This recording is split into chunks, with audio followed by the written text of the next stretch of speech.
the French Riviera's got ribbons of shining sand, gorgeous clear water, and limestone cliffs. But we got miniature golf, hun. He rhymes Satan with masturbating and gets his wife to sing along on it. Genius. Tell you what, those Springsteen songs about how great the Jersey Shore is, total fucking bullshit. He doesn't even mention Rosalita dodging the blowing garbage. 53rd Street, you're most likely visiting some strip clubs. 15th Street, you're likely living in a trailer. 5th Street, you're hooked on meth and you're okay with cardboard furniture. This week's sponsor is Unlawful Condiment Soda. Okay, very refreshing. Officer, I swear I thought it was mayonnaise. Almost what I would call a drop the needle stunner. Yeah, that's an original, and we charge $0.25 each time you use it. Watch your ass. This is the Snaggletooth Rock and Roll Podcast.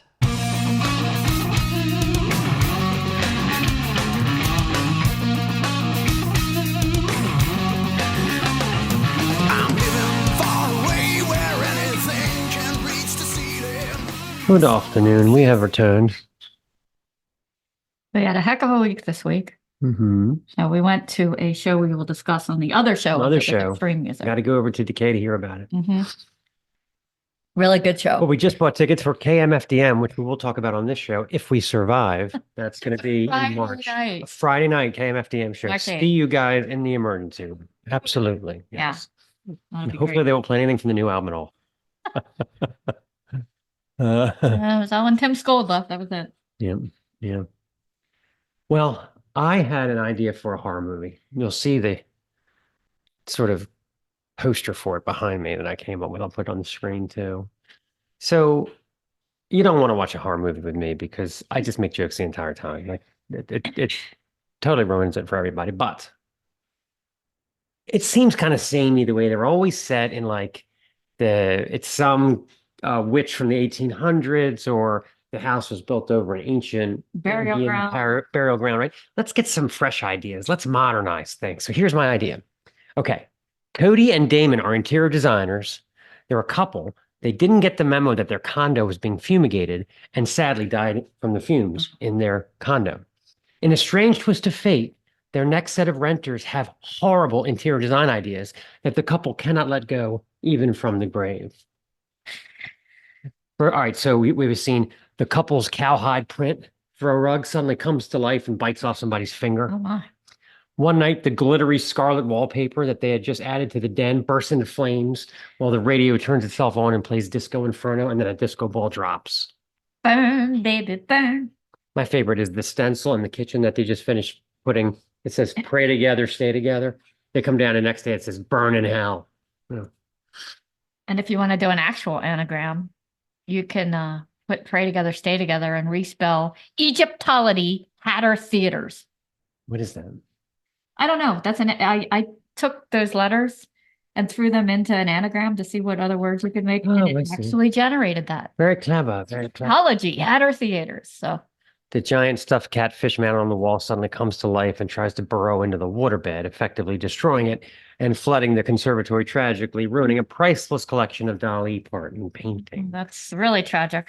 This is my favorite part. At one point, Cody and Damon are just like kind of hanging in the afterlife, and they discover there's pineapple yellow paint in the foyer. Damon says, "This should offend me, but I sort of get a Ricky Martin vibe at it. It can stay. Let's not do anything rash. Just maybe a cold spot here and there." Yeah.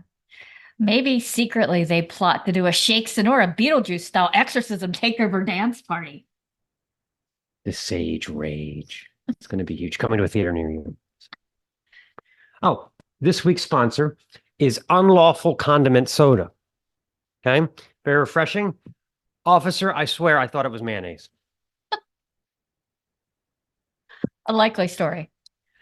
Oh, okay. So I don't know. Seems every town has a local vacation spot that everyone goes to in the summer.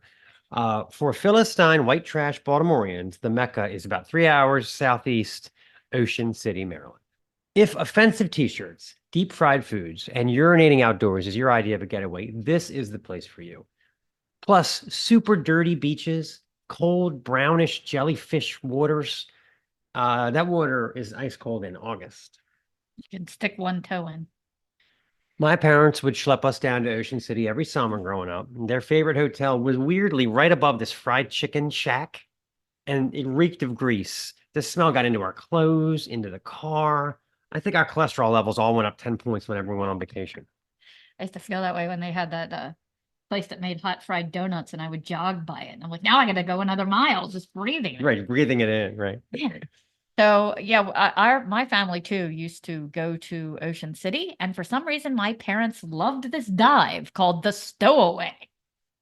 You know, for years. I remember one time we even decided to stay longer, but for some reason we had to switch rooms. I don't remember why, Yeah. but usually we went down, you know, as a family, my sister's husband, but He was a weirdo. my brother-in-law was really suspicious of the maids. So since this place, which hadn't been upgraded since 1962, Right. didn't have a safe, he decided to hide his cash under the ice trays in the freezer. Seems random. We needled him the rest of the week, calling him Cold Cash. Oh, I see what you did there. Yeah. Yeah. Now, for the unfamiliar, there's a distinct order to the way the streets are numbered in Ocean City, okay? If you're able to stay on 100th Street or higher, you're officially a highfalutin Baltimore blue blood that can probably afford crab cakes without a second mortgage, hon.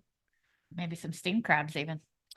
But for the rest of us, the further down the numbers go, it speaks about your place on the social and economic ladder, okay? 53rd Street, you're most likely visiting some strip clubs. 15th Street, you're likely living in a trailer. 5th Street, you're hooked on meth and you're okay with cardboard furniture. I worked right on 17th, and that nightclub down there was called the Big Kahuna. Yeah, I remember that place. It was Yeah. kind of scary. But you know, there are also in the lower numbers a lot of no-tell motels that Mhm. they advertise that they allow pets. And I have visited people in these places, and yes, the entire place smells of wet dog. That's lovely. I lived there in my 20s, working two different restaurants, but it was kind of like the allegory or the tale of the fable. That's what I'm looking for. A fable of the ant and the cricket, you know, where they keep telling him he's got to save up, winter's coming, and he just keeps playing. That's what we did. We made so much money. We bought furniture. We ate out every night.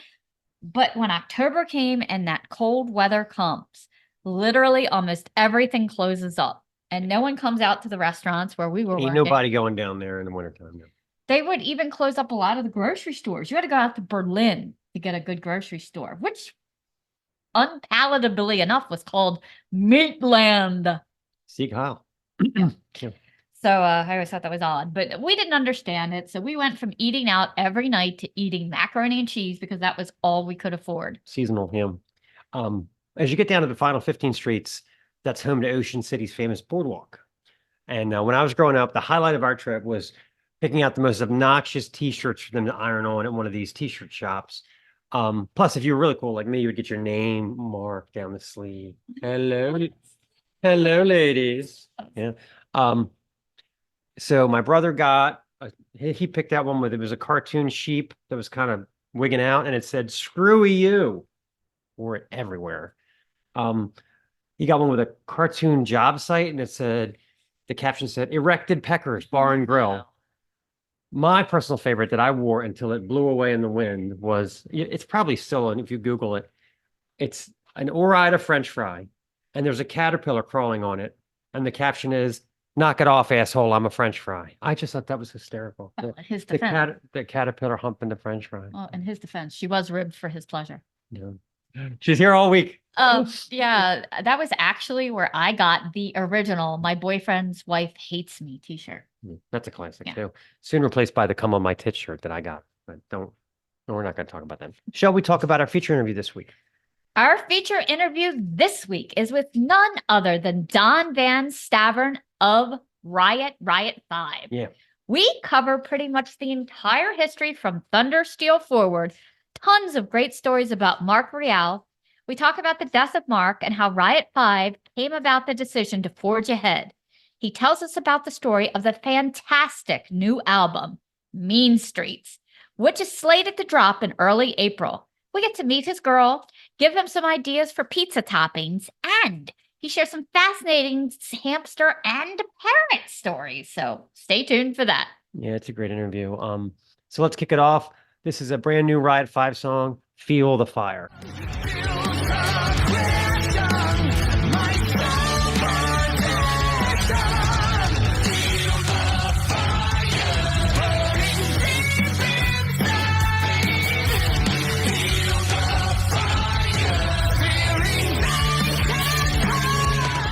Okay, let's continue on with stories of White Trash Beach. I can remember as a boy strolling down the boardwalk and being careful not to step in piles of vomit because I wanted to get to that dude that would make exotic Jesus sculptures in the sand. You remember him? He made this completely out of sand and he did it every day. It was always some Jesus pose from the Bible. 5 minutes and we were like, all right, fuck this. We want quarters for the arcade. We're begging my mom, you know. That guy made bank. He had that bucket. Everybody's putting money in it. Yeah. Had quite the gig going. Yeah, my mom and grandma loved to have a room with a balcony overlooking the boardwalk. And the sole reason they liked to sit out there was people watching. Now, I get it. There were always crazy outfits, like fat people in way too small clothes, like 20 pounds of sausage in a 10-pound bag, or skimpy outfits on random teens. We even saw guys strolling by in tuxedos. There were drunk people. There were people riding bikes, walking dogs. I mean, it was no holds barred. You know, and in my 20s, we would also go to this little dive bar off the boardwalk called the Purple Moose. It's a very deep. I swear I saw kicks or someone kicks adjacent to that. Yeah, they used to have bands from time to time, little bands. We would proceed to get stupid drunk, which I think we all did. It's the purpose of Ocean City. Yeah, that's an Ocean City tradition right there. So we finally decided to walk down the boardwalk back to our hotel. So I threw my shoes at this guy who was bothering me, but I didn't bother to retrieve them. The next day, I looked for them for like an hour before I remembered. You know, then spotting an open pizza place after I threw my shoes, I walked up to the boardwalk window and ordered a Mountain Dew. So we walked on, and then a cop stopped me not a block later and asked me what was in the cup. They have like a super strict no open container law. So I think he thought he had a arrest. But I slurred, Mountain Dew, officer, you want to smell it? Thrusting my cup in his general direction. The law begrudgingly let us stumble onward. Look, he didn't charge you with possession of hot mustard sauce. So, like I said, they have a really strict open container law, even in the beach during the day. They'll write a ticket and enforce it, you know? So we had to wrap covers that Velcroed on the can that kind of looked like the Pepsi logo. Yeah. But upon closer inspection, it actually said stuff like Poopsie, Mountain Pew. We had a whole host of them. Oh, I remember this. Uh-huh. Yeah, okay. And, you know, ironically enough, we bought those at a shop on the boardwalk. That's the kind of obnoxious fare. It was like Spencer Gifts on steroids, yeah. You know, but years later, I discovered Myrtle Beach, and it's much cleaner, it's much classier, it's much more family oriented. So I used to take the kids there. Right. But they don't have that guys running around making sure you're not drinking open container. But it was the opposite. We were sitting there, you know, with the small children on our blanket on the beach, and the kids on the beach towel directly in front of us were doing a beer bong in the middle of the beach, right by the lifeguard stand. No one cares. But in front of my kids, who, of course, questioned me as to what they were doing. So I just quipped, yeah, they're just super thirsty. Yeah. I spent quite a few drunken and druggy nights in Ocean City as a youth shocking. On the bay side, the side that's opposite, it's a peninsula. On the opposite side of the beach, they have canals. And one night we were too drunk to walk around the canal. We decided to jump in and swim across. It was so nasty. Like you just sink into like 6 feet of mud. It's awful, It's right? gross. But we came up with a new phrase from that. Was he bay swimming drunk? We were bay swimming drunk. As I remember, even though we were like full of mud, the only thing that we were concerned about was that somebody's pack of cigarettes got wet. Fuck. Like that just goes to show the priorities, you know. Yeah. And later we developed the phrase gasoline drinking drunk, but you'll have to tune into another episode to find out that story. Yeah. In a much prior episode, we talked about the Bay.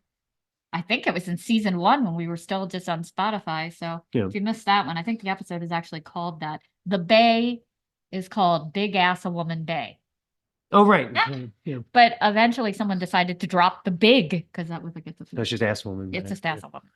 So the funny thing is, I dated a girl that lived in South Jersey, and she was thrilled to take me to Wildwood. Man, I'll tell you what, that place makes Ocean City look like Buckingham Palace. Ugh. Yeah, I went there with some guy I dated who was a native of Philly. And the only claim to fame they have there is they have this amazing, like, piers full of roller coasters and rides. It's practically an amusement park, but filled with super dirty and unclean carny and creeper folk. Not at all like in Ocean City, you got the Crazy Mouse, the one coaster that does the one loop and you're done. I think it was called the Tidal Wave. It's almost like Ocean City doesn't have enough real estate for cool rides. No. Everything has to be shrunk That down. one kind of really little kid amusement park called the Jolly Roger, but it's so tiny. I think you could do the 4 rides that are actually cool in about 15 minutes and you're done. You The beaches in Wildwood, New Jersey are super wide, but they are even grosser than Ocean City. They're even like black in areas. They look like I asphalt. remember that. Yeah. And they smell like 3-day-old fish carcasses. It's really gross. Yeah. And the mucky waves are even colder than Ocean City, completely unswimmable. You know, you might be able to stick a half a toe in before running back to your blanket. It's horrible. And I also, I guess, found it surprising, and this was way before the pandemic, that most of the businesses were boarded up. During the warm season, Yeah. the summertime. Yeah. I mean, it was September, but there were so many places that were just out of business. And, you know, outside our hotel every day was this very pregnant woman smoking. If you're gonna, you know, get judgy on some of the I clients. would have chatted her up. I never said a word. Yeah. And also, the coffee was horrible. It tasted like it was made with that dirty ocean water. Ugh. Tell you what, those Springsteen songs about how great the Jersey Shore is, total fucking bullshit. He doesn't even mention Rosalita dodging the blowing garbage. Can you imagine someone who grew up near the Mediterranean beaches, visiting Ocean City and witnessing the culture? Trump t-shirts and fried Oreos? Ugh.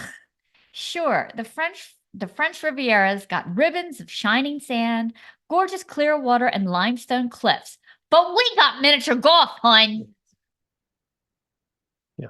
Which, by the way, is cheap during the day.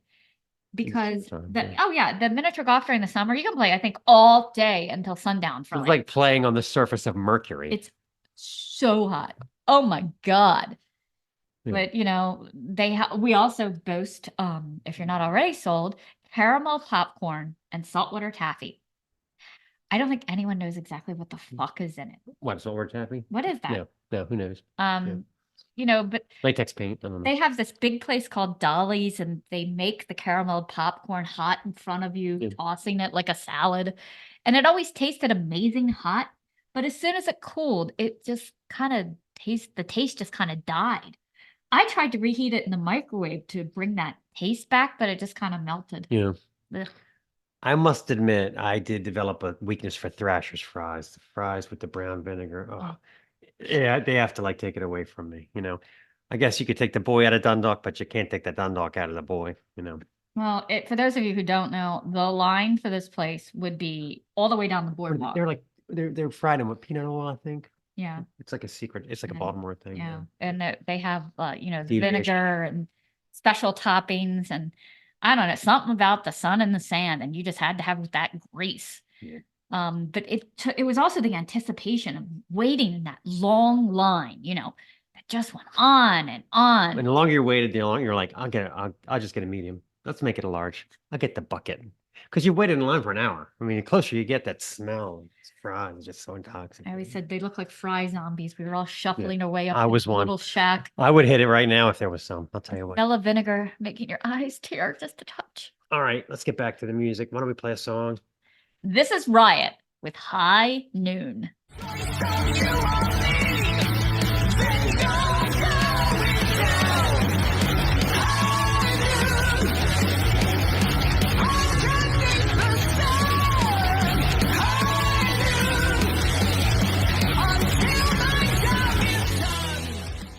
right. So, wanted to talk a little bit about our sponsor this week is Home Chef.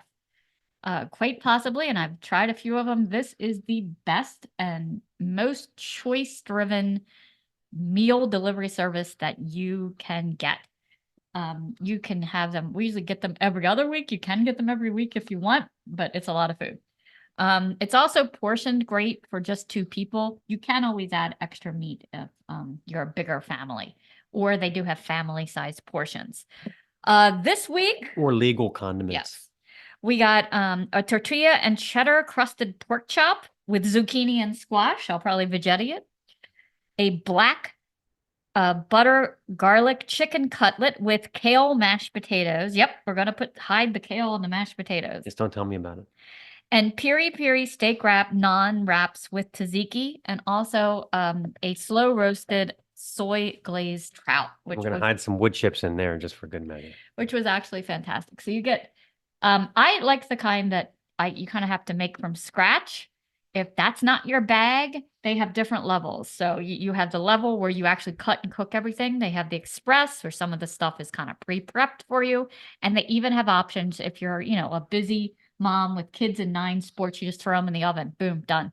Better than fast food, yeah. You don't have to worry about going to the grocery store. You don't have to remember about your reusable shopping bags.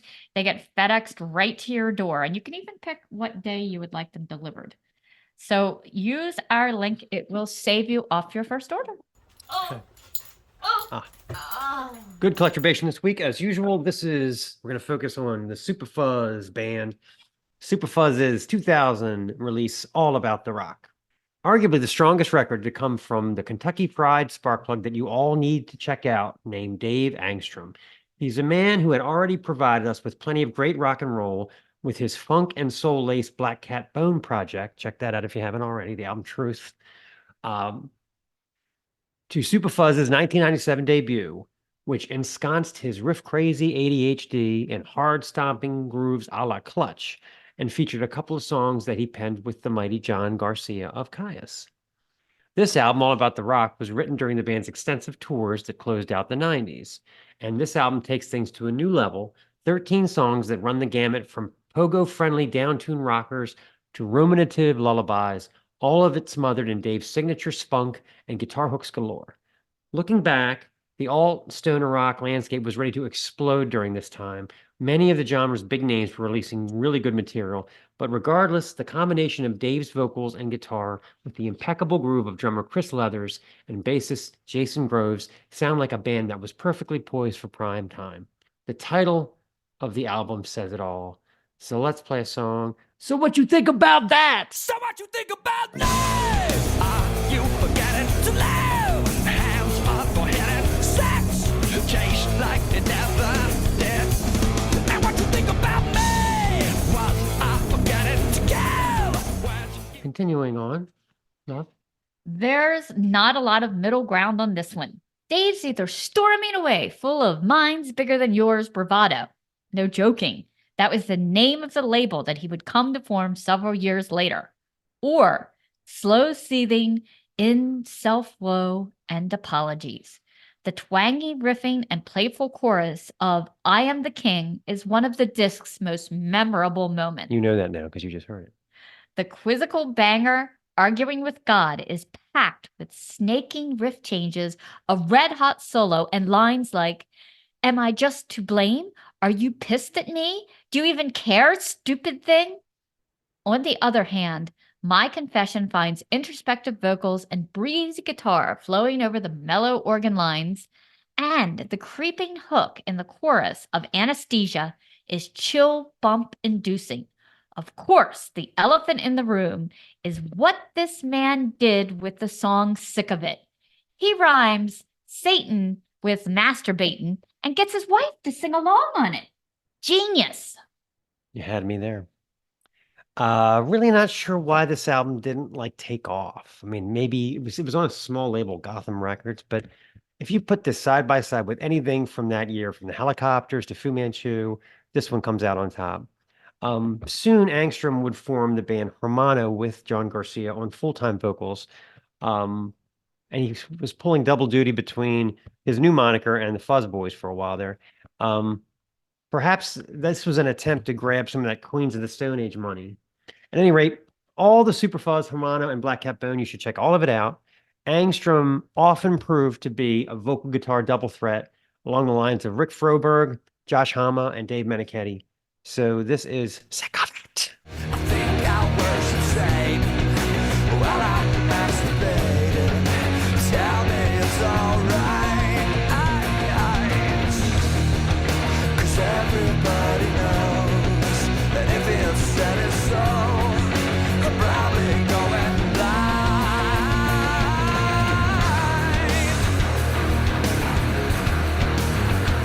Sick of it. Okay, I'd like to introduce the feature interview, dear.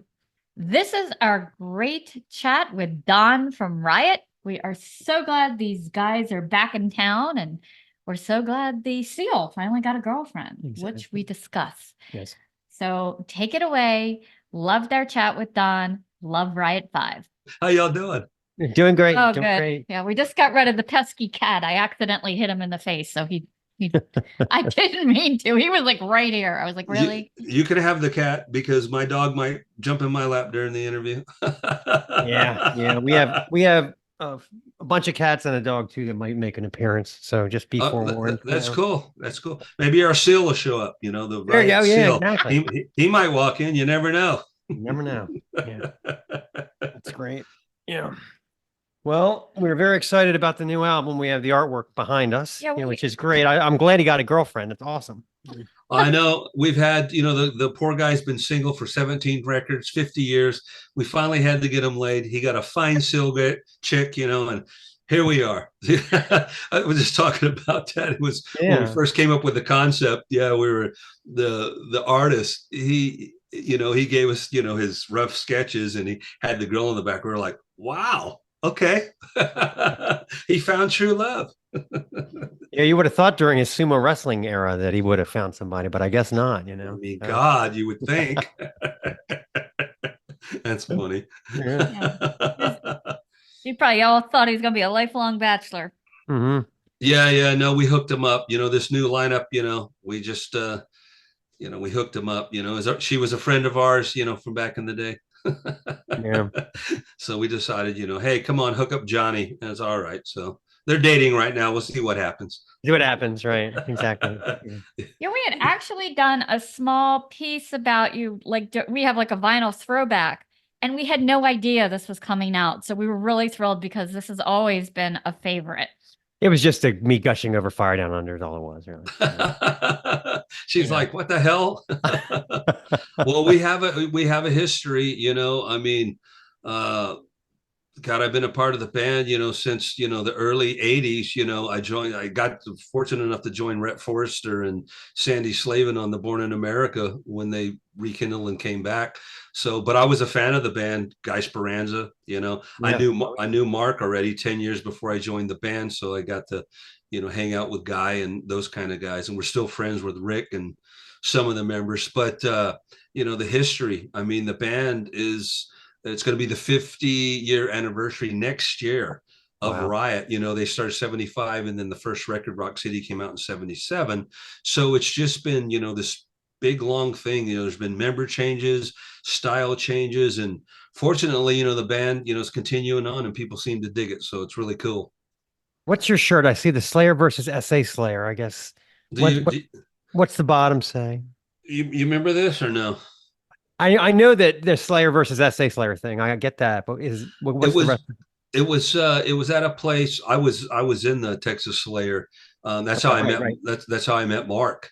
Right. Mark would even come on stage and we play Swords and Tequila with Mark Reale. But awesome. The Slayer and the Slayer, actually, we weren't even a band. Me and Mark were already making that band Narita, because I had already started writing songs with them for Born in America.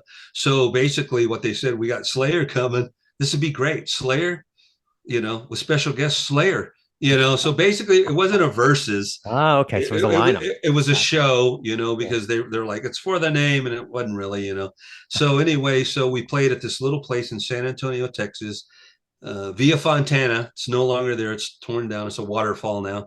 But anyway, it took place, and it was a great venue. And it happened many, many moons ago, and they still have. There's the cat. That's so cool. the Black Cat. Anyway, so the guys made these shirts, and so I have a bunch of them. So it's That's awesome. a lot of history for me. Yeah. But back then, that's where I met Mark, and we started our relationship with the writing and so forth, because we did the Narita solo band. It was me, Steve Cooper, him, and Dave McLean from Sacred Reich. Used to be in Machine Head, my bro. Oh yeah. And so we recorded a lot of that stuff. Like we even did Thunderstill, Fighter Fall, stuff that ended up on Thunderstill. And we even wrote like Sign of the Crimson Storm with Sandy and Rhett. So we have so much writing history. And then the band is just, it's just members, changes, songs, and I'm keeping it going. My birthday, was a couple of weeks ago. I'm getting older. I'm an old man now. So I'm like, how much longer can I riot? Exactly. Right. Yeah. Yeah. Well, I wanted to ask you, so when Mark died, was there a period where you guys thought about hanging it up, or like what was the We're sentiment? changing the name completely. Yeah. Oh yeah. Because, like I said, we had so much history, and he was like, he just wasn't my guitar player. We're like best friends, like I said, I knew him 10 years before I even joined the band. I lived with him in Schenectady and Flatbush in Brooklyn. And he lived with me here in Texas, and we just used to hang out and write music together.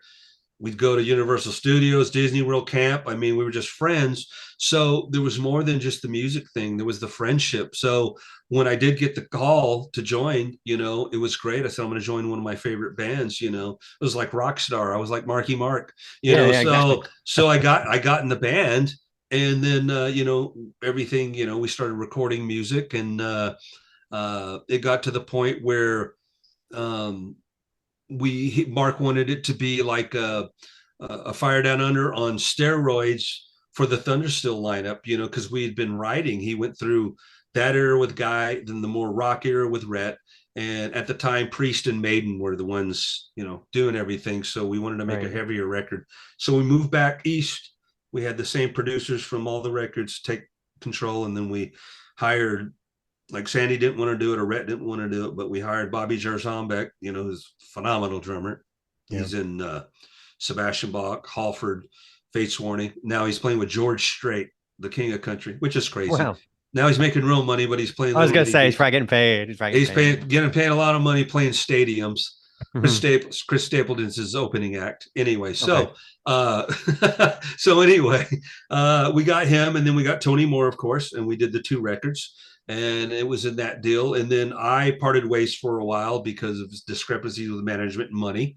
And they did the Mike DeMeo era, which was a little more rainbow white snaky. And then throughout the years, Mark and Bobby came back and said, look, a lot of people want the Thunderstill lineup. So he asked, do you want to reunite? So we did in 2008. And Tony came back, and we released Immortal Soul. We got a record deal, and we put that one out. And that was the Thunderstill reunion. And we started playing, and Mark was having health issues. He always had them, but they started getting worse. He had Crohn's disease, and, he started taking a lot of the pills and going through hell. I remember I would have to take him to the hospital a couple times a week. Oh, wow. I'd just peek in the room. He was in my house. He was in my guest room. I'd peek in on him, make sure everything was cool. So it was a tough time seeing him go through that. And some shows he couldn't even show up. And that's what happened one time. We went and did this show on a ship, and he passed away. And it really, 4 guys crying on a ship, just totally tore up, and then it got to the point where, what do we do? And it's like what you were saying. We're like, it's done. It's finished. So, at that time, we were like, yeah, it's done. And we didn't want to do anything else. We just started living our lives. And then, the record label, we were under contract still, and they go, we understand Mark passed. Is that it? Or do you want to do another record? And I said, we don't know yet. We got to do it the right way. So Mike Flintz was real, didn't want to do it. He took it the worst. And I said, well, maybe we can keep going for the legacy and for Mark.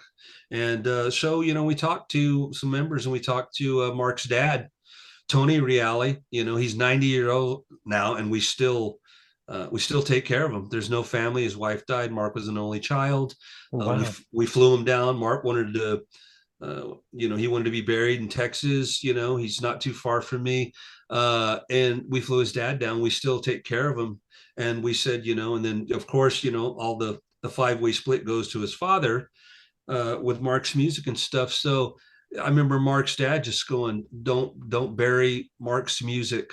That's the only way he is still alive with, y'all performing and stuff. And that was like, oh my God. So it was like, yeah, let's do it. So I started writing demos, and I was continuing on. Bobby couldn't do it anymore. He was playing with too many bands. Tony Moore was getting old. He couldn't sing high. He didn't want to do it no more.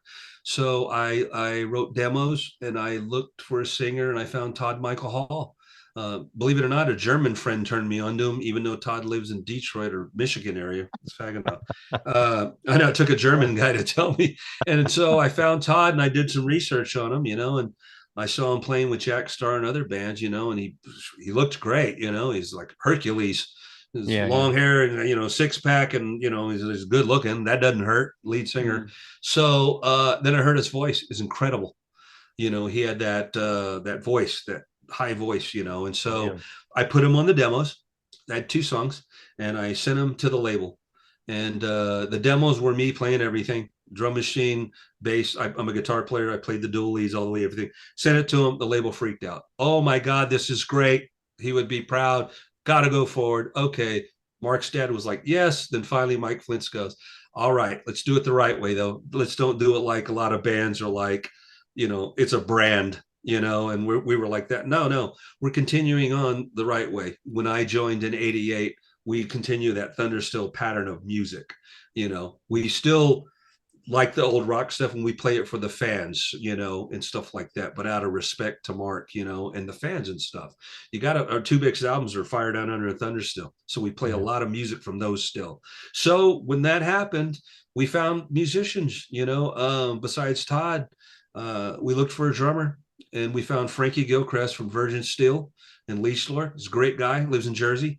And then the young kid we have, Nick Lee, he was one of Mike Flintz's guitar students, because Mike owns a guitar school, but he's young, but he's old school. He likes old metal rock. He plays through a, Les Paul, Marshall Stack, he's not one of those guys. So when we recorded this stuff for real, we were like, wow, everybody brought their magic, and the demos turned real. And then all of a sudden we got, Bruno produced it, and he's produced a couple records. Bruno Ravel, he's in Jersey, from Danger. And he did a project with Mark and Tony Harnell, Westworld. But that's where it started, and the label loved it. And we said, okay, let's see if the fans appreciate what we're doing, and let's play. So we went to Europe. We did some festivals and stuff, and the crowd was still there. They were going nuts, and the record sold good. And we were like, wow, okay. Well, then people are appreciated. You got some old schoolers, questionable here and there, but we're continuing on for the legacy. And it did good enough for us to get a big record deal with Nuclear Blast, who's the biggest record label for metal. Yeah. And so they signed us, and we did Armor of Light. And that one was more of a very hard record. We had production was real, a lot of samples the guy did, it was cool. But when Frankie plays double bass, it sounds like a train. So the production of it was okay, and people questioned it, but it was a good record. We did some Primal Fear, Hammerfall touring and stuff. So that was great. So, it's just been like that, where we're moving forward and everybody's appreciating what we're doing. And then this new record, it took us 6 years because of the lockdown, 3 producers, it was just like a bunch of stuff happened to the band. And one thing is, it's a record, the same lineup for 3 records. Never happened in Riot's history. So we're proud that we have the same guys, because Rock City after Rock City, it was a different lineup. After Narita, it was a different, every time Mark, so we're proud of that, and we're moving forward. So Mean Streets means a lot to us, that we're still moving forward in the legacy of the band. And the 6 years was half because of the COVID lockdown.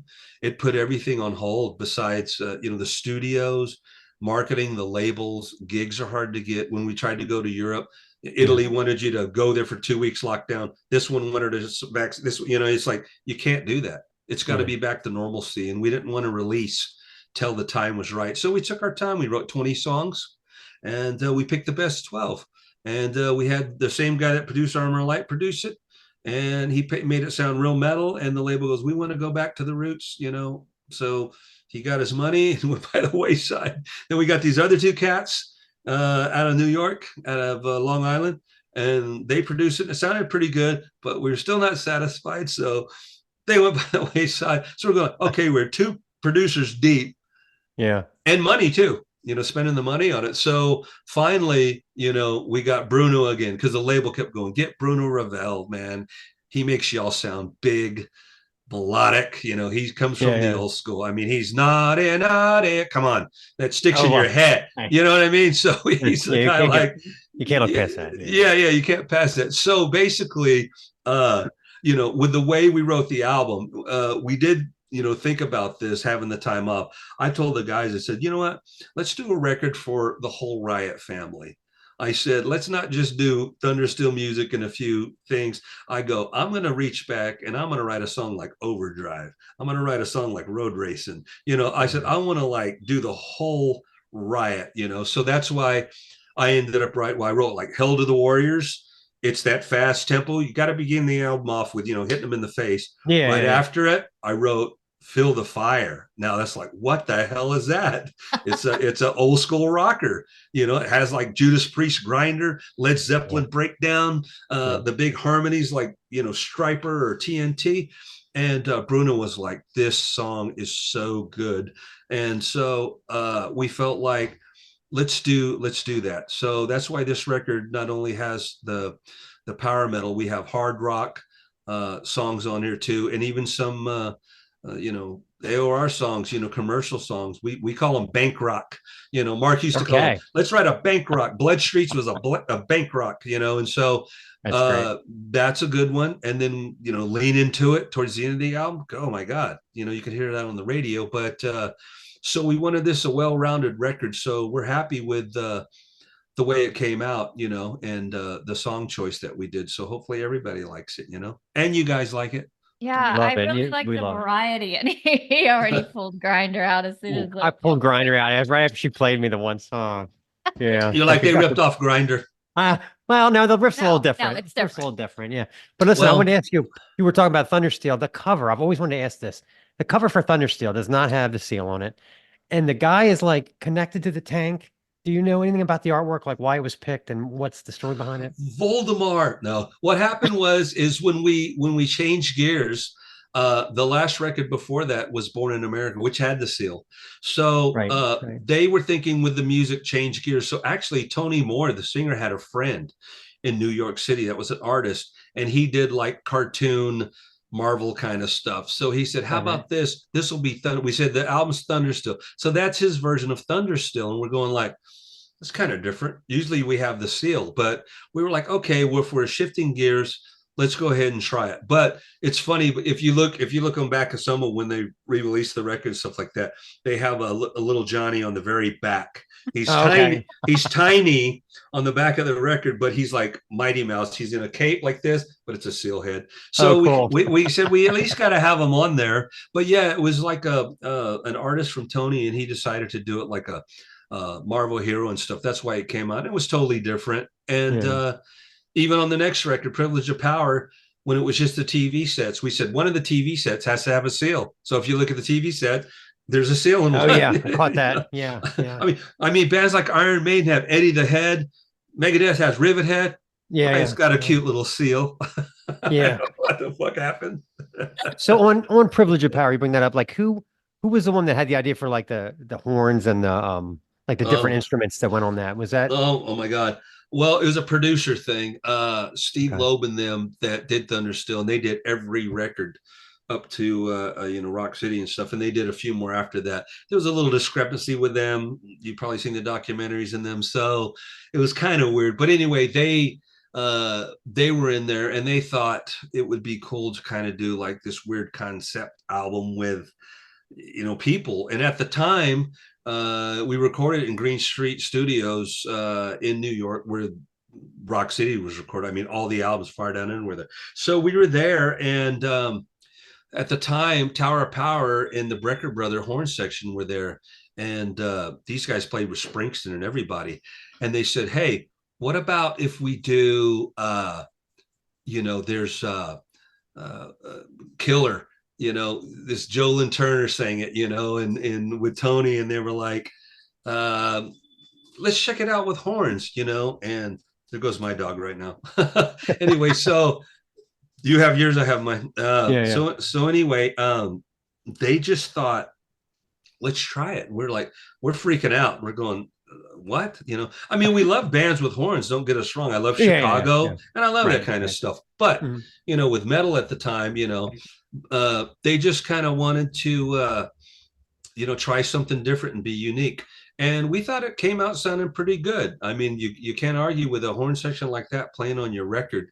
And so they did that, and then they decided to do have them on your knees, like horns on the fastest song. I was like, wow. So they did it, and we thought, hey, it's really cool, and we like that stuff. And then Flavor Flav and Grandmaster Flash, they used to record all their albums in there. So when you hear scratching on Your Knees, that's them. Wow. We had T.M. Stevens from he played with Whitney Houston. He played with Springsteen. He played some funk bass lines on there.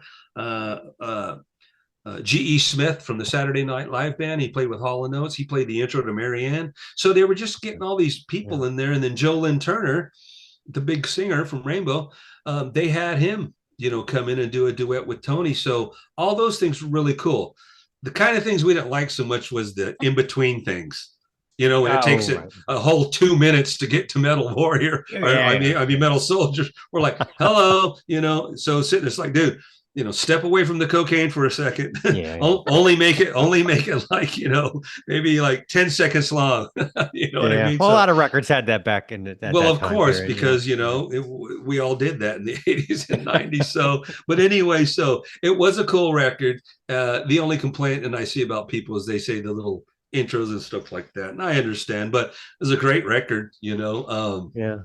Speaking of, as a matter of fact, on the Japanese release of Mean Streets, the new album, they always try to do a little extra bonus tracks and stuff. So whereas Atomic Fire, they're doing some stuff with cards in it and different things.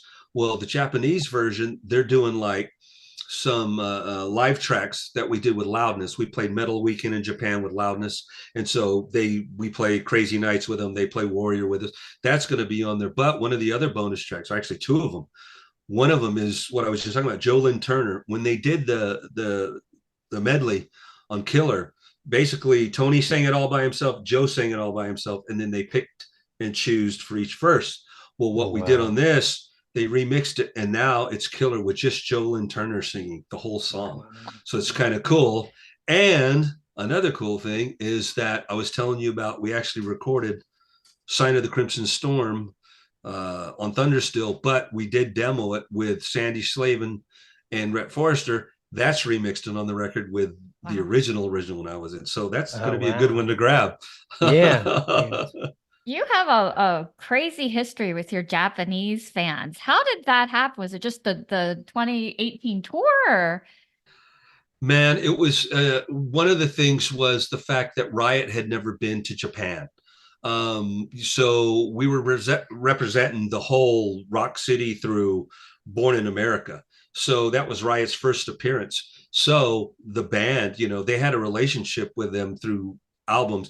The Japanese labels always loved it. They always had Narita, it's a Japanese airport, the whole 9 yards. So they always had that stuff.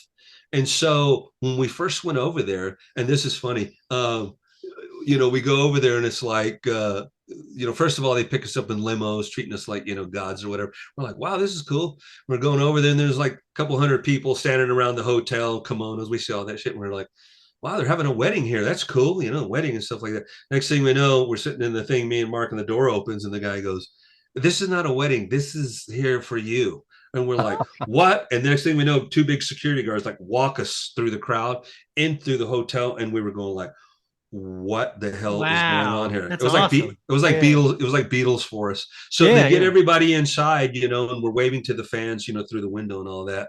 And just from there, they've just been like that. And when we played the shows, we played this huge hall, and it was booked by, this Mr. Udo. He was the big promoter, Uda Productions, he brought Michael Jackson, and he brought Riot to this big hall by herself, no opening act, 3 nights in a row, sold out. And we were just like, this is incredible. So that's when we started the relationship. And then the next time we went, super huge. And to this day, and this lineup, we go over there, and we're going over there in July. Same thing. We go over there. It's not as many people, but there are, at least 50 to 100 people wanting pictures or at our hotel and stuff like that. And they're always sold out and stuff. So basically in Japan, we're like Judas Priest or Iron Maiden. We get up to that level. Unfortunately, we have to travel 16 hours to be a rock star. Wow. But, but it's cool, and there's certain markets like Greece. Is a great market for us in Germany and stuff like that. But, that's where the Japanese thing came. And we always had that relationship with them. I wrote a song for them on Unleash the Fire when we did Riot 5, Land of the Rising Sun. And I wrote it about our first trip there. And so it's just been one of them things, man. They're great people. Yeah. I love your varied subject matter, especially, this album, it's just like one song, Feel the Fire, you're singing about kind of like love and relationship and passion. And then you go to High Noon and it's like the Western. Where do you get all your different ideas from? Or does it just come to you?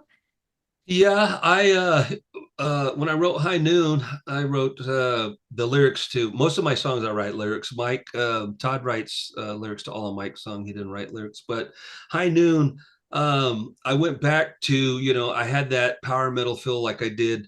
It's almost like the old Wings of Eagles or Dance of Death from early Riot stuff I wrote. I kind of wanted that riff, but, whenever I write music, I still channel Mark, because he was my mentor too, kind of, because I was a young metal kid playing in Slayer, and he used to teach me how to go like, well, going, but do this, shining into the night, like a Fly to the World. I'm like, what a great anthem song. So I kind of like, I think of that. And Mark was real into Westerns. He was one of those guys like Outlaw, Restless Breed, Gunfire, so I thought, I'm going to write some Western lyrics to this one. So I just sat back and I came up with these Western lyrics and I incorporated them in there. And then Todd came up with a couple ideas for the chorus, High Noon, makes it real catchy, underneath the sun, all that little subtleties. Man, it made it real good. So when it came out, we were like, wow, that's a good one. The label loved it first. That's why they released it as a lyric video. They said, let's not scare them with Feel the Fire. Let's do one of your known metal songs. Yeah. You old guys dancing, jamming around with this young girl, let's wait for that one. That's let's cool. wait I should have figured that out about Mark with like Outlaw and Swords of Tequila. It's all sitting there. Like, yeah, obviously he was into that stuff. Yeah. He loved Westerns. That's why he lived in Texas with me for so long. He would watch the movies. I remember going camping with him. We went into El Paso, Big Bend, Chisholm Mountain, and we literally they call it a primitive camp or something, where we had a tent. And we built a campfire, and he would sit with his acoustic guitar and sing Willie, and then he would sing Western music. It was just crazy, and he was just one of those guys. He enjoyed it. He was one of those cats. What was Love Beyond the Grave about? Well, actually, that's a Mike Flint song, and he brought that to the table, and it was real long at first. And Todd wrote the lyrics. And then Frankie came in. Frank, the drummer, helped with the lyrics for that one. He also wrote the Open Road lyrics. Frank helps with the lyrics, but he actually wrote that. Love Beyond the Grave, they just thought about this, and they wanted a video of it too. They wanted this, vampire zombie woman coming out, the same thing. They wanted to do this. It's love from beyond the grave, besides now it's, we're feeling love, from the past and all that for him. But anyway, they wanted to do that, and it is going to be, after we release the second real video, which is Mean Streets, we're going to do this video for Love Beyond the Grave. When Mike wrote it, he had this he's a guitar player, so he has to have, 5-minute guitar intro. So we're like, chop it down to a minute. So you got to get to the hard loving man part, so he finally gets to the hard loving man.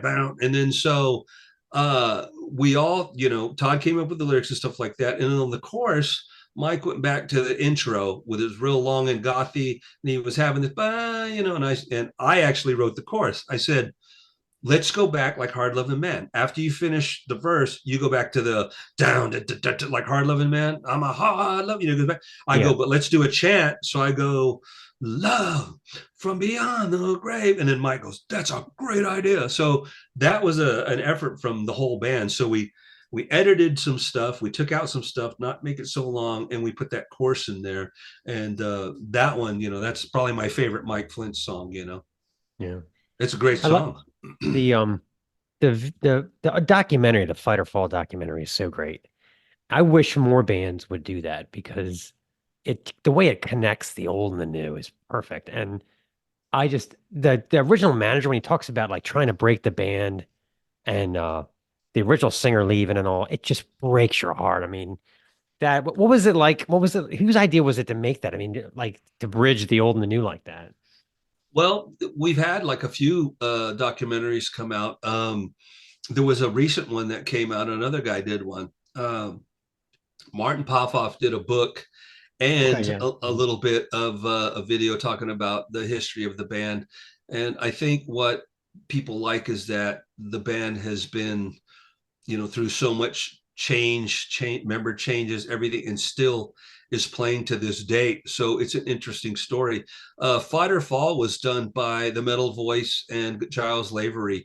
They saw the same thing. They said, we got to cover the past. There was a lot of past and footage with Guy and Rhett Forrester. And then they had footage of the Thunderstill lineup. And it was just, they brought it. And these people just love the story. They're like, this is great. We have to cover because you guys have been doing this forever with different lineup changes and members and stuff. So they saw something there, and the new guy came out with One Immortal Soul just recently, and he's been posting it everywhere. And he's a new guy; he never even heard of Riot. He saw us at Keep It True. It was a German festival, and we played. And he got off stage. He says, "I've never heard of you. You blew me away. This is a great." We said, "Dude, this band's going to be 50 years old soon." What? He couldn't believe it. So he started looking, and he goes, "Oh my God, first record in '77." I said, "Yeah." And then he did this whole thing, talked to people, and then they put it out. I mean, it's cool that people, are so enamored by the band that they want to put this out. I just said we need to make a motion picture. We'd make Anvil's movie look like. Oh yeah. Yeah, I'm going like, well, I go all the way back. I had Fire Down Under on cassette because I couldn't find it on vinyl. It was hard to find in the United States when it came out. And I would let people borrow. I'd be like, this is right up there with Van Halen 1, Holy Diver. This is that level, but it's an American band, Oh yeah. I always felt that way about that record. And then the way that Guy left, it was like the part that breaks my heart is like that Riot got the opening slot on the Moving Pictures tour, and that was when he said, "I can't do it anymore." Oh, it was Mark told me the stories. There's a lot of stuff when I wasn't a part of.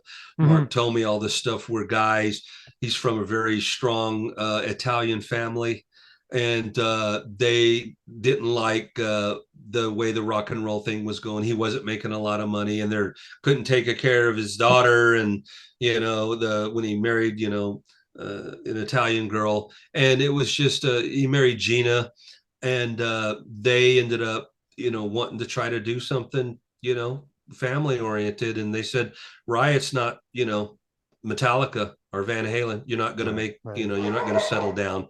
So they were they were worried about that. So Guy, and the band had momentum because not only the Rush tour, they were looking at big managements were looking at him, but he just had enough of the management, taking. But nobody ever spray painted the Metallica logo on the record company walls. That's right. I love that part of the story.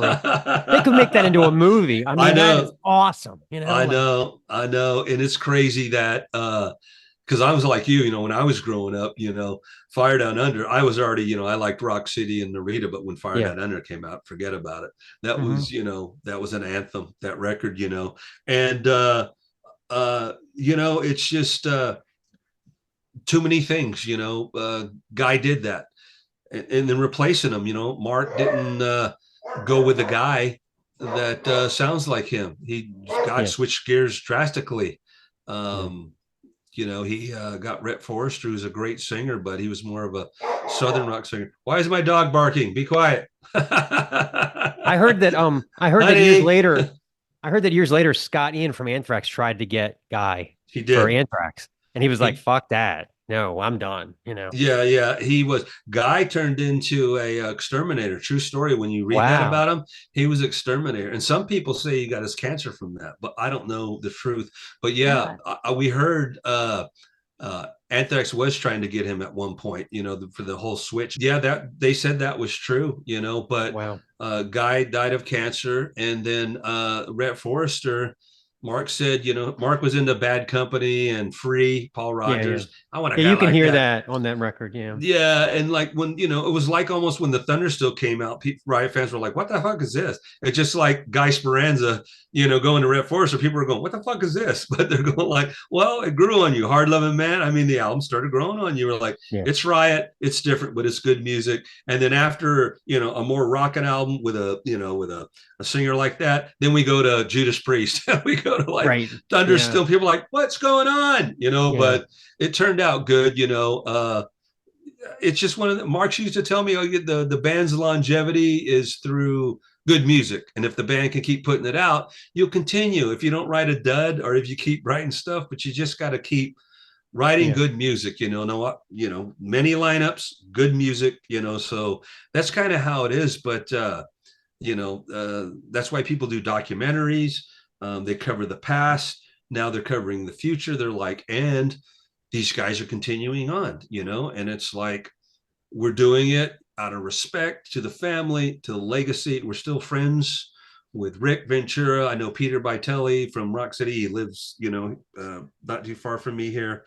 And, we're doing it the right way. It's not a cash cow. It's never been. And I put the fifth chapter. Todd's the fifth singer, and it's my era from Thunderstill. So we're doing it, we got one of the original guys from, that era. And so we're doing it like that. And we're continuing on with good music. And as long as the fans are happy and having us and come out, that's what makes it worth it. When there's no money, at least I get to see Italy. I get to go to Spain. We meet the culture. We really like that. We like to see the culture, go to the Colosseum, go to the Parthenon, eat the food, where it's like that, and meet the fans. We're not one of those bands with a paid meet and greet. It's like, dude, you bought my album. You bought 1 million albums. You just bought a ticket. I'm going to charge you to take a picture with me. Get over here. You know what I mean? What's some of your favorite stuff to play from like the old? Well, I mean, you got so many records to pull from. I mean, like, what's some of your favorite old stuff to play? God, man, it's I tell people because they go, "What's going to be on your new set list for the new tour?" And I'm like, "Well, if we played 1 or 2 songs from each record, we'd playing for 5 hours."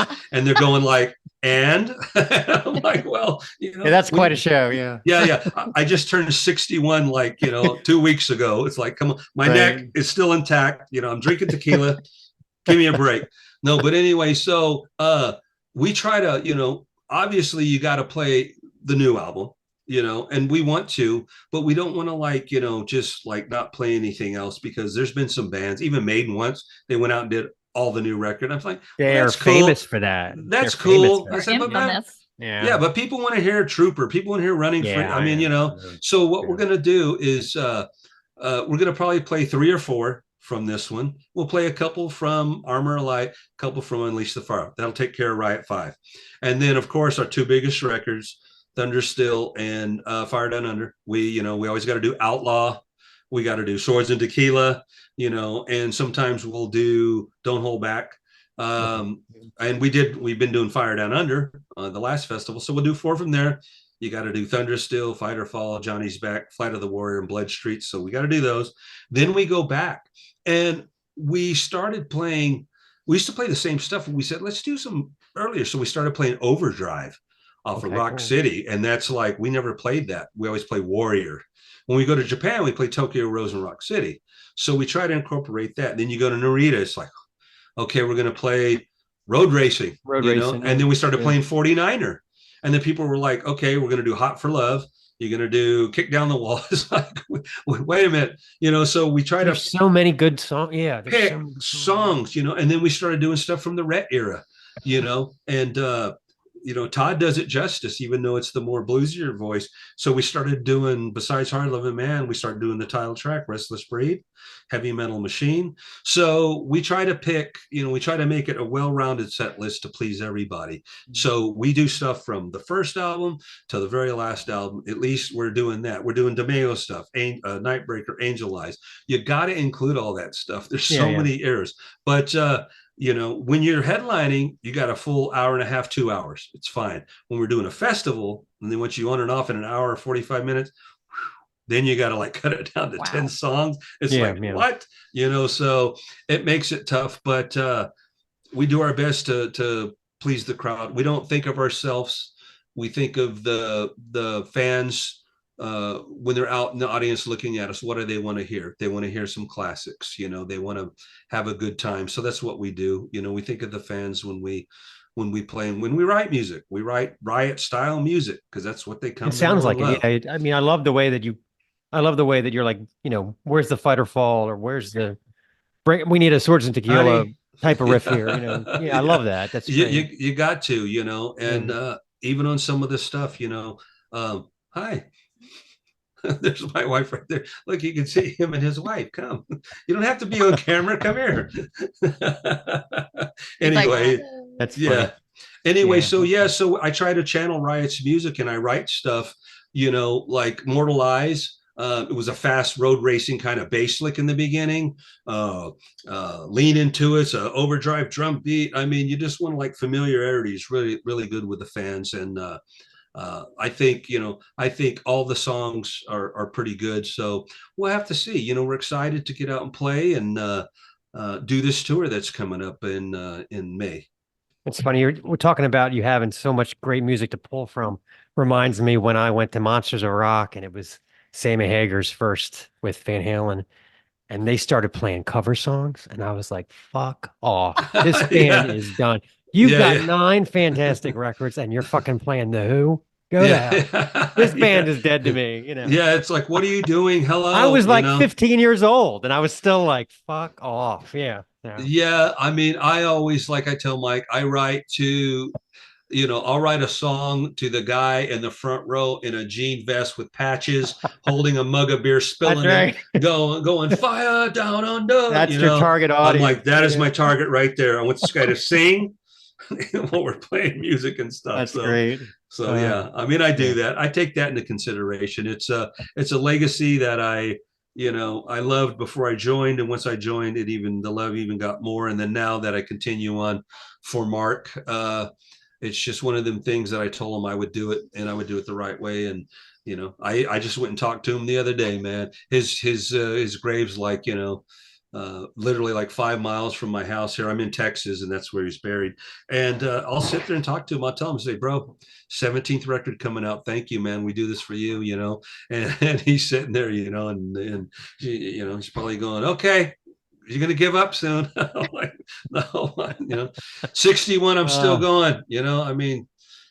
God. No, he never gave up. I mean, I remember like the Inishmore era and all. I love that. I was like, is anyone else buying this stuff but me? I mean, those were lean years for metal, Oh yeah, they were. That era was good. That was one of the eras, the DeMeo era after Thunderstill. Yeah. They had so many great songs, but people weren't picking up on the vibe that much. So it was popular, but not like what was happening.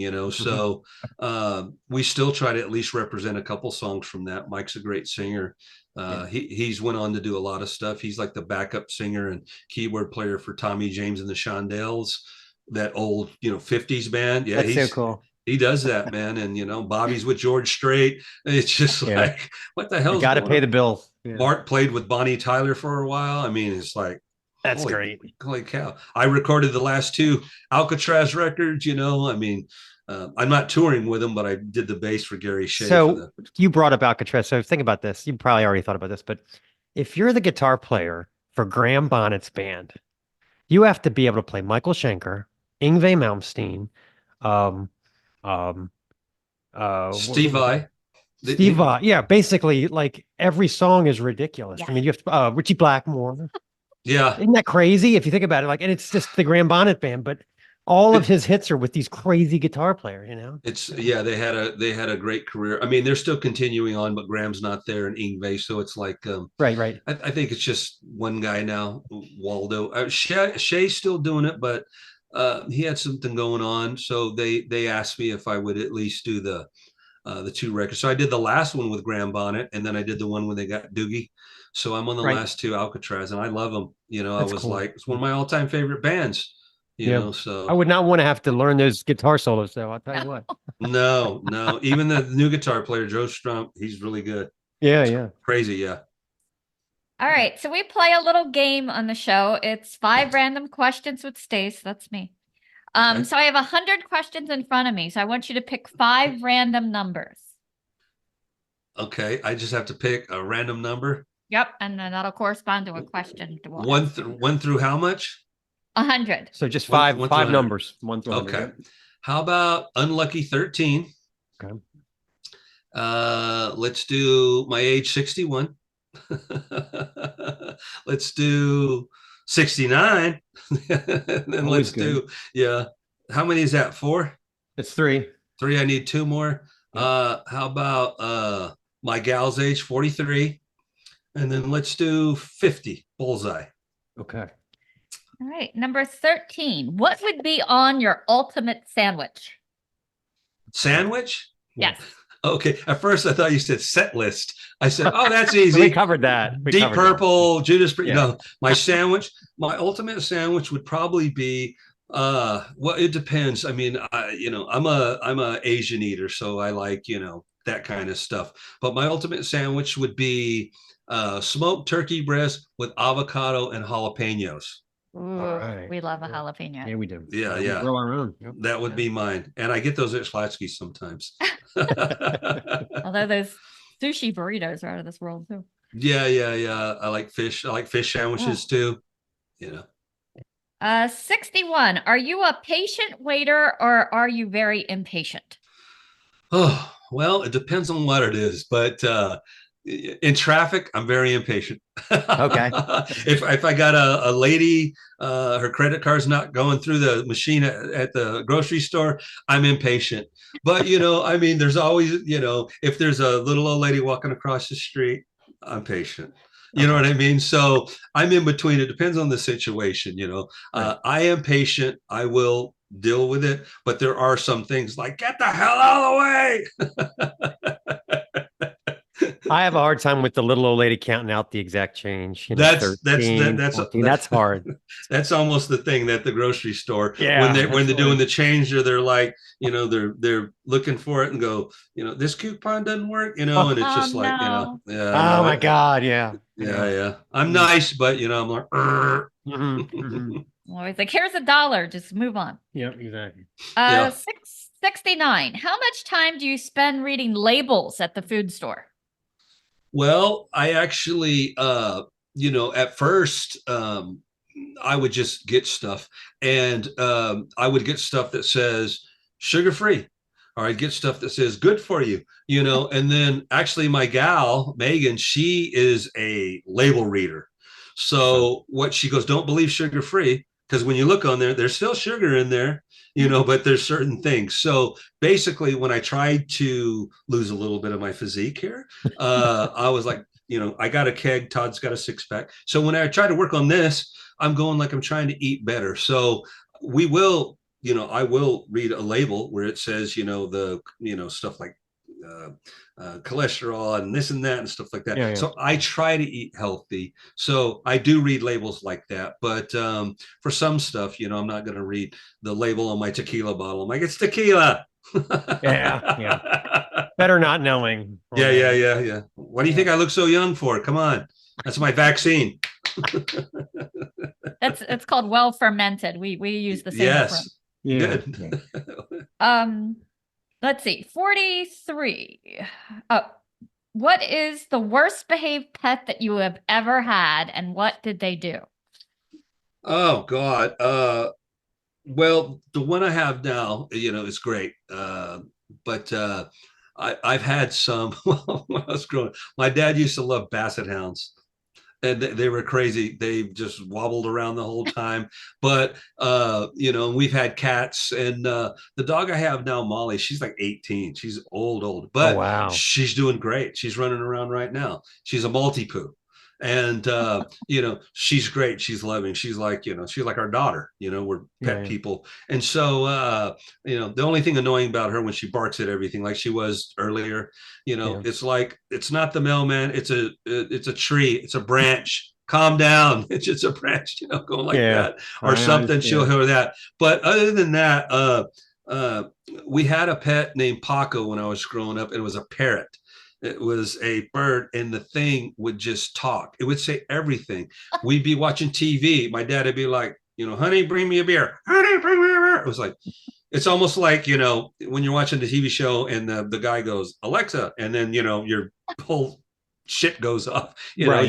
you're watching a game show and the guy goes, like, you know, and it goes off. So anyway, the bird was like that constantly. And the only way at night we'd put like a cover over the thing, but it would still make noise and flutter around and stuff my like God. that. I mean, it was annoying, but you know, you loved it. I'm a pet person. So like, although it was annoying, you know, you still dig it. Just like my dog now. She's annoying sometimes, but she's my whole world. Yeah, we had 2 parakeets and they were really bad. And I remember when they died, like no one was upset. We were just like, all right. Like every other pet that died, we were like really struck down.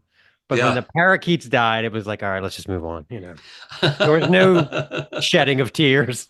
we had I had one that's even this is crazy and worse than that. We had a hamster, Mhm. and we had 2 hamster. One's died, and one was getting very sick, eye problems, all this stuff. And uh, my gal was like, you know, it's just a hamster. It's going to die. Put it in the garbage can. But, you know, it wasn't like that. You know, we called it little buddy. And when it started feeling sick and being weird and the eye was like going away, we took it to PetSmart. And I remember the lady was holding this hamster with a stethoscope on it. I took a picture. I said, you got to be fucking kidding me. But anyway, that's a true story. Yeah, that's crazy. I know. Oh my God. A hamster. Yeah. All right. Number 50. What toppings do you like on a pizza? A lot of food questions today here. Yeah, that's cool. Toppings on the pizza are easy. We get our favorite pizza from Papa John's. We like their more natural toppings. Even my gal, she'll make pizza and it's good. But what we like all the time, she'll put on the whole pizza, we'll put her toppings, which is Canadian bacon, bell pepper, and mushrooms. And then on mine, I like a couple extra meats. So I'll put the Italian sausage, spicy Italian sausage, and then hamburger meat. But I have it on that side. So it's got all on the whole thing, but on my side, just the extra meat. That's my favorite. I don't do pineapple. Jalapenos I like, but I eat them on the side. You have to say, can I get jalapenos on the side? Because I love jalapenos. I like spicy food.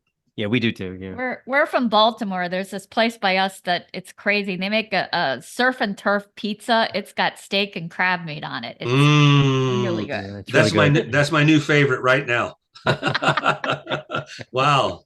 Steak and crab, lobster, Yeah, what? really Crab? good. Oh my Yeah. God. Yeah, that thing. It's like, I don't know, for a small, like $29, but it's so worth it. Yeah, it's worth it. Yeah. Mm. So you guys have a big tour coming up, European. Lots of Germany dates. Is there also a Germany vibe? Time. Yeah. Hang on a second. Oh, there we go. There we go. Wave. There we go. But what's his name? Their dog's right there, and they had the cat running around. Hi, Yeah. this is Molly. She's an old lady. Here, baby. Molly. You said 18. Wow. Yeah, she Say looks hi, good for Megan. 18. Yeah. Yeah, Come in and ours say is hi. Ours is asleep. Say hi. Hi. Anyway, yeah, it's the record's supposed to come out February 16th, and they pushed it back to April 12th.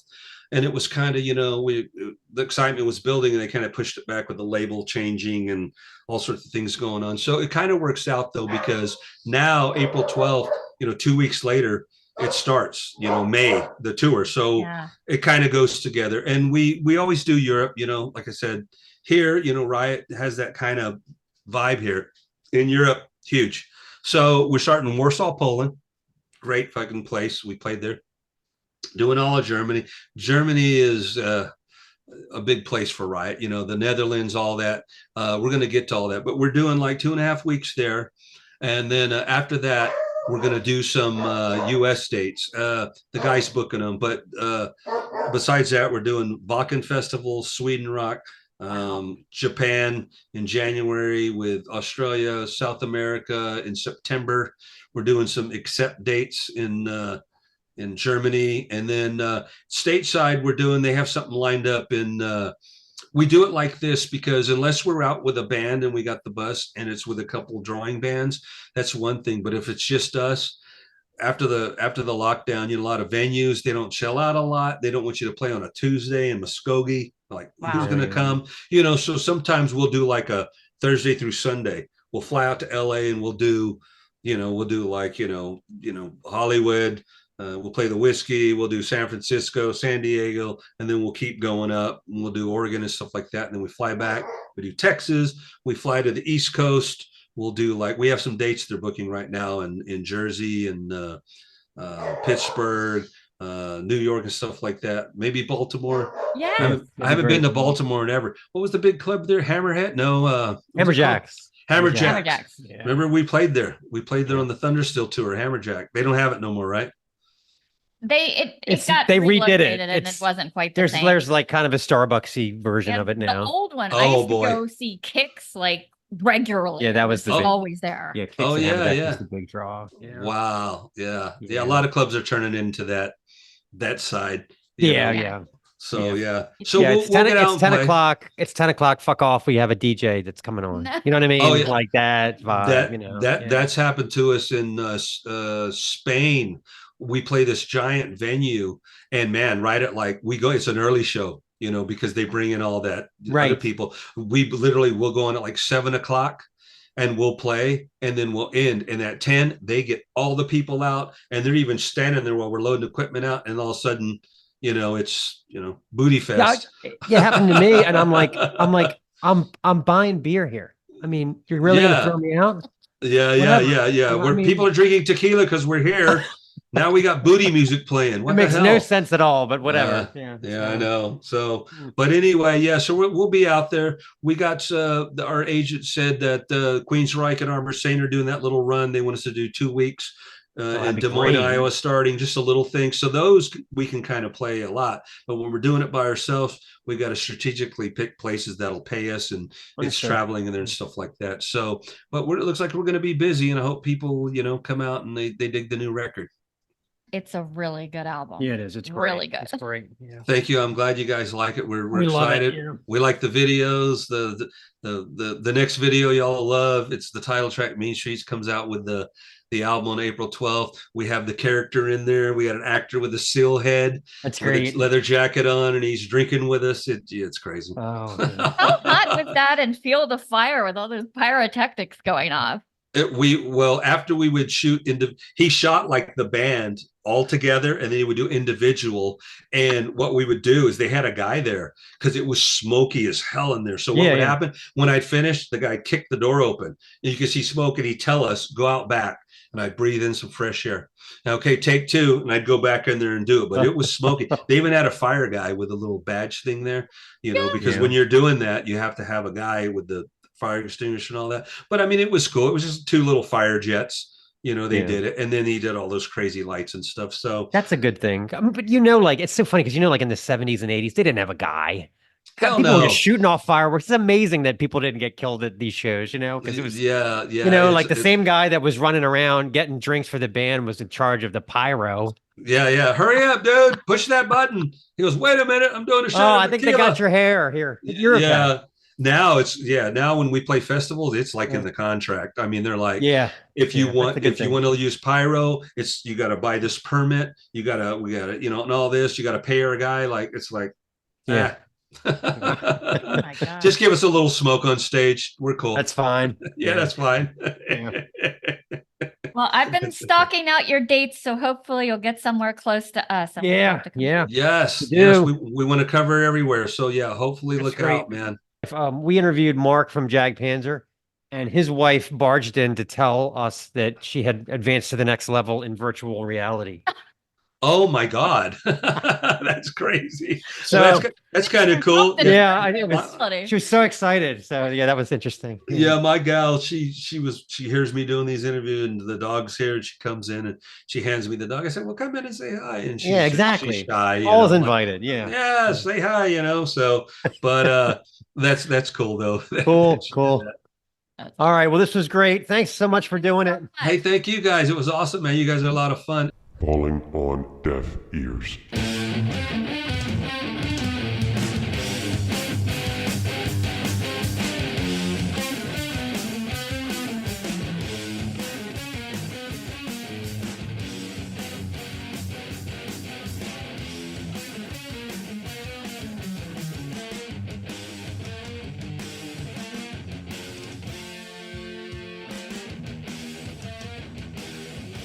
Okay, Deaf Ears 1 is Them Moose Rush. The album is Zipaxia.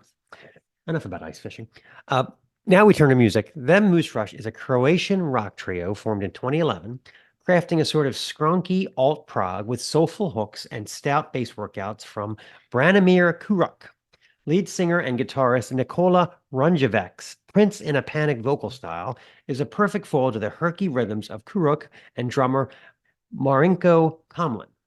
The band is fiercely DIY. Apparently, they create all their own videos and even photos from scratch. Zipaxia is the band's third full-length album, consisting of 16 relatively short songs that mill in the 3 to 4 minute range, with curious names like Cake Crisis Resolved and Swimming in Your Bladder. Runjevec's guitar runs the full gamut from blustery power chords to sprightly jangles, made even more obtuse by Comlin's flair for odd time signatures.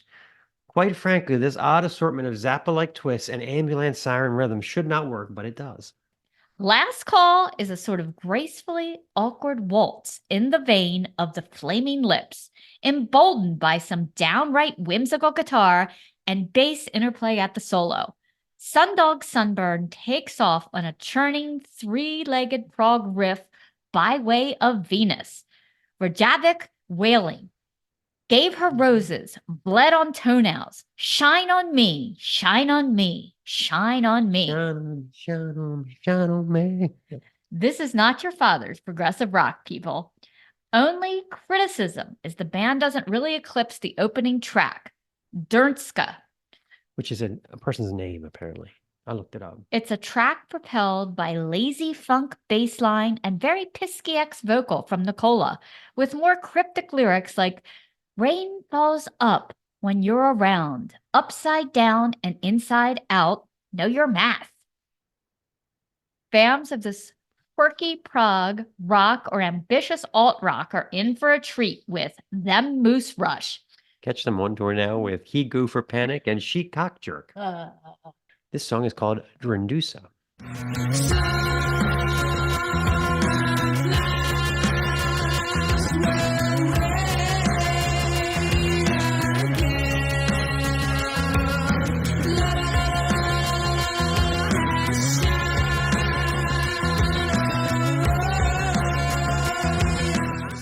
Okay, Deaf Ears 2 is Teen Mortgage's self-titled compilation. A BLT sandwich may not seem complex on the surface, but if you look at how the ingredients come together to create that magic, and you end up with a must-have, craveable concoction. The crisp lettuce offset by the acidity of the tomato, salty meatiness of the bacon, the creamy mayonnaise, all wrapped up in that satisfying doughy crunch of perfectly done toast. You better watch what you serve it with. You can look at the varied, tumultuous punk stylings of Washington, D.C.'s teen mortgage that way. Simple and yet complex. There is a lot going on here in their 2024 release, a compilation LP of all their works going back to their start in 2017. After releasing one EP and a slew of singles and, like us all, getting slightly derailed by the pandemic, they are back with an epic offering of their entire catalog to date. 17 songs spanning 43 minutes. The sound is an all-out assault on the listener. I found it hard to believe that it is just two guys behind the curtain making this unrepentant, cheeky, fuzzy, sludge-tinned punk rock blend. Some of my favorites include the track Swaz, which stands for Service with a Smile, a little ditty about being high and paranoid and a job in the service industry. I mean, who hasn't been there? I have often been called a cheeky fella. The initial jangly guitar lines of James Guile squalls into a charging riff as the drums of Ed Barkuskakis smack, bang, and roll underneath. The riffs are snappy, channeling their inner space shits, but with even more splashy A pizzazz. space shits reference. Check that out. Guile even throws in some guitar slides. The vocals are clipped punk shouts, with a gang chorus adding another layer to this already 7-layer dip. Life Death has more of a grunge feel. Crunchy, ascending guitar whines in a Nirvana style. Even the vocals have a Cobain nod of mellifluous, resonant croons that go into a Vex ball for the chorus. Hey Wayne style, but with more funk and punk and squealing guitar rhythms. No complaints here. Teen Mortgage just does it better. Falling Down shows off a wave of descending surf riff guitar, with all the reverb and punching drums creating that sense of oscillation. The vocals here are that rageful punk in a J retard style, but with layered vocals adding punch before it erupts into chaos. The change is in the same vein, with more chuggy segments going in and out of that heavy garage punk segments, adding a dub like oh, oh, oh over the top. Valley shows a softer side with the dreamy reverb, full plucked guitar. The vocals here are without all that rage, but light and mellow over a jazz tap drum line. Valley 2 is a completely different animal with upbeat drums and bright climb the scales riffing. Vocals go from sing-songy to near-spoken chants. Smoked, which refers to a skateboarding term of wiping out during a trick, equating the term to the chaos caused by the pandemic, storms and chugs its way into a headbanging anthem of skater punk perfection. After getting a lot of regional, well-deserved attention, Teen Mortgage has landed a tour with Weezer and Smashing Pumpkins in Europe. The aforementioned alt-rock entrees just may find themselves outdone by a BLT sandwich. How old is fucking Billy Corgan now? Jesus Christ. Anyway, this song is SWAS, Service with a Smile.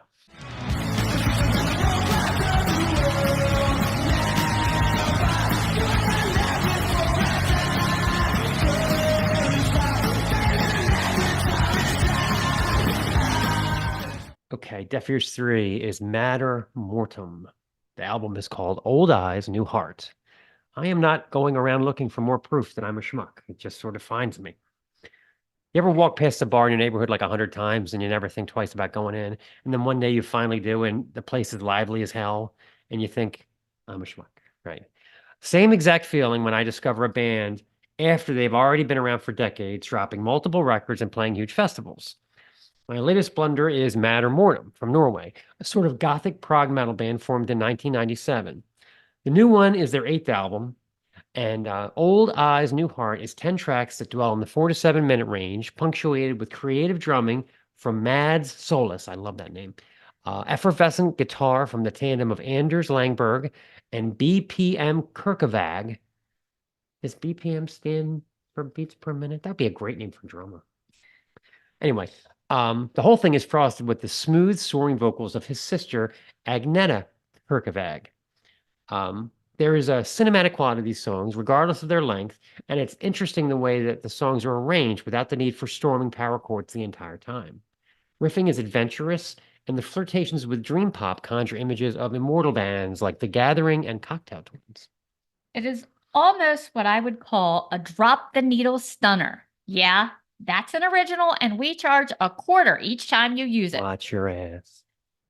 It's not hard to find hotspots on Old Eyes, New Heart. The solo in One Guard is a definite highlight. The fulfillment of high drama, the slow, sulking pace set up by the structure of the track, the riffing that winds through towers is a good example of the ambitious song structure these two guitarists invoke. Agnetti's vocals soar and smolder, the gothy overtones reminiscent of Janette Napolitano in spots. The Concrete Blonde Chick, people. The one that I keep coming back to, we're going to play for you in a minute. Everything in Here and Now is perfect, from the ticking percussion to the pure pop of the chorus to the burbling guitar lines to its thrilling crescendo. Add Matter Mortem to the ever-growing list of back catalogs I need to find some time to study and appreciate. This is here and now. Just like a dynamo and tumble right back into play.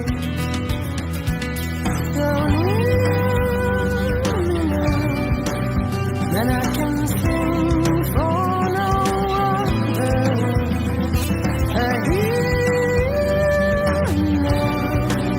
that overturns the balance of my world. Lovely. Lovely. I think we forgot to talk about Patreon, but that's okay. The site is patreon.com/Snaggletooth Podcast. Get over there for all kinds of content that you can only get there. Added bonus content Added bonus content. just for our Patreons. Anyway, this was a good show. A lot of good Ocean City memories and not so good Ocean City memories. You know, Yeah, Ocean City is kind of a big deal around Baltimore if you're not from When you here. start to get older than 12, you start to notice that, this place is kind of a dump. Yeah. Yeah. Having lived there for a while myself, also it is a mecca for seniors who've just graduated high school to go down there and get into trouble. It wasn't until I went down there with my kids, like older, I started to see where the veneer sort of had peeled off. And it was like, what do you mean no free refills? Like, I got 3 kids here. And just like, everything was overpriced, but the pipes were leaking. It was basically a tourist trap, so. Yeah. Pretty much. We talked about haunted apartments. I think the Sage Rage is going to blow the fly out of the water. It's going to be the greatest new vibe to horror. I'm very excited about it. We pitch a lot of movies. I wonder if any of We them will do, ever get made. yeah. And we talked about Superfuzz. Oh, I love All that. things Dave Angstrom. Yes. We used to have a Superfuzz t-shirt. God knows where it went. Probably worth a lot of money now. This has been the Snaggletooth Rock and Roll Podcast. Special thanks to Donnie from Riot 5 for appearing on the show. Check out their new album, Mean Streets. Snaggletooth theme, courtesy of Jens Kemgren of the Firebombs. Deaf Ears theme by Tim Green of the Fucking Champs. Season 3 artwork, courtesy of KC Angel. You can find him on Instagram at KC Angel Art. Get over there. Also, get out your pens, people. Deaf Ears band include Matter Mortem, Teen Mortgage, Them Moose Rush. All content 2024, the Snaggletooth Rock and Roll Podcast.